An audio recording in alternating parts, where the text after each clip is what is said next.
Hello everyone, welcome back to Rayasona channel. Rayasona চ্যানেলে আবারও একটা নতুন ব্লগ নিয়ে হাজির হয়ে গেছি আমি। তোমরা সবাই কেমন আছো বলো? আশা করি সকলেই ভালো আছো। আমিও ভালো আছি এবং আমার রায়াসোনা ভীষণ ভালো আছে। তো বেশ কয়েকদিন ব্লগ দেওয়া হয়নি, যেহেতু একটু ব্যস্ত ছিলাম, বুঝতেই পারছো। এখন অবশ্য আমি দার্জিলিং থেকে বাড়ি চলে এসেছি, বাট বাড়ি আসার পর বুঝতেই পারছো অনেক ব্যস্ততার মধ্যে কেটেছে, তাই আমি তোমাদেরকে ব্লগটা দিতে একটু লেট করে ফেললাম। তো যাই হোক, তোমাদের সঙ্গে আমি শেয়ার করব বলে আবার চলে এসেছি নতুন ভ্লগ নিয়ে। তো তোমাদেরকে আমি আমার আগের ভ্লগগুলোতে আমার দার্জিলিংয়ের ঘোরাফেরা সমস্ত কিছু কিন্তু দিয়ে দিয়েছি। তো এই দেখো, এখন কিন্তু আমি শিলিগুড়ি থেকে দার্জিলিং থেকে আমি শিলিগুড়ি যাচ্ছি। তো সেই যাওয়ার পথে আমরা আজকে বাড়ি চলে যাব, সেই যাওয়ার পথে কি হচ্ছে না হচ্ছে সবটাই জানাবো। তো এই দেখো, এখন আমি শিলিগুড়ি বাস স্ট্যান্ডে, আর বাস ধরে কিন্তু আমরা বাড়ি চলে যাব। सब मिला के दे देगा। आप उठा है? हाँ उठा के, अब तो खट जाना पड़ेगा ना। उठो उठो उठो भैया, आप लोग आ जाओ मेरा वीडियो में। हेलो, ये है मेरा भैया ड्राइवर साहब, बहुत अच्छा है, बहुत थोड़ा नेपाली अच्छा। बोल दो ना सर। थोड़ा नेपाली बोलो भैया। तपाईहरु पनि आउनुहोस् यहाँनिर दार्जिलिङ घुम्नुको लागि। जरूर, हाँ बोलते जो अच्छा दार्जिलिंग से घुमाएंगे आपको। अच्छे से जरूर। घुमाएंगे। हम नंबर भेज देंगे आप लोग का। ठीक है, चलो टाटा टाटा दीजिए भैया। Tata bye bye bye. তো আমাদের ড্রাইভারটা সত্যি ভীষণই ভালো লোক ছিল, কারণ আমাদেরকে এতটা ভালো করে আমাদেরকে ঘুরিয়েছে, আমাদের সঙ্গে ব্যবহার করেছে, ভীষণ ভালো লাগলো। তাকে ছেড়ে যেতে বেশ মনটা খারাপ করছে।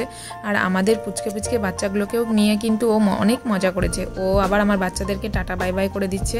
তো আমাদের বাচ্চাগুলোকে ও নিজের পকেট থেকে কিন্তু চিপস, কুরকুরে, তারপরে জুস এগুলো কিনে কিন্তু ও খাইয়েছে। আমরাই বকেছিলাম যে আপনি কেন করবেন, তো ও নিজের মেয়ে ভেবে এগুলো কিন্তু করেছে। তো ভীষণ ভালো লাগলো। আজকালকার দিনে এগুলো পাওয়া কিন্তু ভীষণই মুশকিল।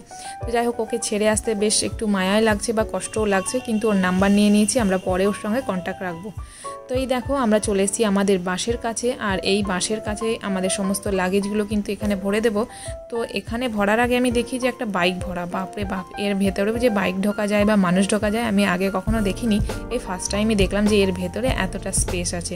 তো যাই হোক, আমরা এবার আমাদের সিটের উপরে যাই, দেখি আমাদের সিট কোথায় আছে না আছে। যাবার সময় তো আমাদের সিট একদম লাস্টে ছিল। আমরা এত জার্নি হয়েছে আমাদের এই আসার সময়, দার্জিলিং যেতে গিয়ে এতটা জার্নি হয়েছে, বাচ্চা যেহেতু ছোট বাচ্চা, আর পিছনে সিট ছিল, কি বলবো তোমাদেরকে, ওই জার্নিটা একদম সত্যি মেমোরেবল, আমার সারা জীবন মনে থাকবে। তো যাই হোক, আমরা কিন্তু এই সিটটা যাওয়ার পথের সিটটা কিন্তু বসে, স্লিপার সিট পাইনি। তো বুঝতে পারছো, আমরা সব সময় হটকারিতার মধ্যে টিকিট কেটে ফেলি, হটকারিতার মধ্যে আমরা কিন্তু বেরিয়ে যাই, আমরা আগে পিছে ভাবি না, তাই আমরা বেরিয়ে পড়েছিলাম, কিন্তু আমাদের যাবার কোনো স্লিপার সিট পাইনি বা ট্রেনেরও কোনো টিকিট পাইনি। তাই দেখো, বসে বসে কষ্ট করে কিন্তু যেতে হবে। তো একটু খুশি আর আনন্দ পেতে হলে কিন্তু একটু তো কষ্ট করতেই হবে, আর সেই কষ্টটা মেনে নিয়ে কিন্তু আমরা বাসে উঠে পড়েছি। তো এখন আমাদের বাসের সমস্ত লাইট বন্ধ করে দিয়েছে, যার যা ইচ্ছে সে ঘুমোতেও পারে, জেগে থাকতেও পারে, এরকমটা বলে। আর আমরা কিন্তু কোনো খাওয়া দাওয়া করিনি, এখন বাজে কিন্তু প্রায় 9টা, রাত 9টা, কিন্তু আমরা এখন খেতে পারবো না বলে আমরা সেরকমভাবে খাওয়া দাওয়া করিনি। এদের একটা হোটেলে গিয়ে 1 ঘন্টা পর একটা হোটেলে গিয়ে দাঁড়াবে, আর আমরা সেখানে ডিনারটা করে নেব। তো যাই হোক, আমরা কিন্তু সেখানে নেমে পড়েছি, আর এখানে এতটা রাত হয়ে গেছে, প্রায় 12:30 মতো। বলেছিল আমাদের 1 ঘন্টা, বাট 1-1.5 ঘন্টার বেশি কিন্তু পরে নামিয়েছে। তখন বাজছিল 9টা, এখন বাজে কিন্তু 12:30। তো এই 12:30টার সময় এতটা খেতেও ইচ্ছে করে না, খিদেটাও মরে গেছে, তাই আমরা রুটি তরকারি খেয়ে নিলাম। এখানে দেখো, জামাই দাও, সেও 1 গ্লাস লস্যি খেয়ে নিয়েছে, আর কিচ্ছু না। তো সবাই নাকি রাত্রে আইসক্রিম খাচ্ছে, এই রাত্রে 12:30 বাজে, এখন কিন্তু সবাই আইসক্রিম খাচ্ছে, বড় দাদা, ফিজু, আমার বর, বৌদি, কিন্তু আমি নিইনি। বিশ্বাস করে, এই রাত্রে কেমনই লাগে, কিন্তু অনেকে পছন্দ করে তাই, বাট আমার খুব একটা যে ভালো লাগে সেটা কিন্তু না। তাই আমি কিন্তু সবার কাছে একবার করে নিয়েছি, আমার বৌদি ভাইয়ের কাছে, আমার বরের কাছে, দাদার কাছে, সবার কাছে একবার করে নিয়ে কিন্তু আমার গোটা আইসক্রিম খাওয়া হয়ে গেছে।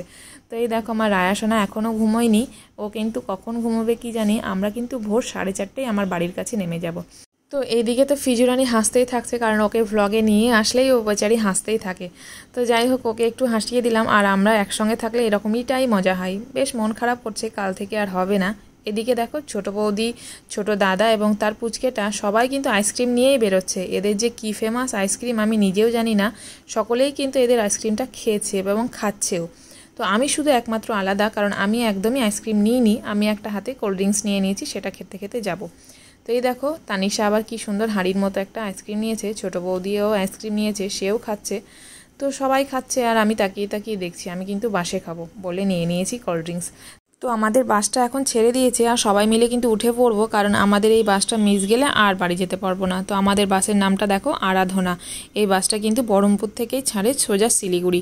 তো এই দেখো আমরা এখন আছি, এটা কোথায় তাও বলতে পারবো না, কোথায় নেমেছি তাও জানি না। তো বেশ ভালো লাগলো কিন্তু এখানকার খাবার দাবারটা খুব সুন্দর, কারণ অনেক বাস গাড়ি এসে দাঁড়াচ্ছে আর ভীষণ খাবারও কিন্তু বিক্রি হচ্ছে। বেশ মানে দেখছিলাম গরম গরম বানাচ্ছে আর দিচ্ছে। তো সবার কাছে আইসক্রিম খেয়েছিলাম, ছোটো বৌদির কাছে খাওয়া হয়নি, সেটাও খেয়ে নিলাম। তো সবার কাছ থেকে একবার করে নিয়ে একবারে মানে গোটা আইসক্রিমের থেকে বেশি কিন্তু আমার হয়ে গেছে।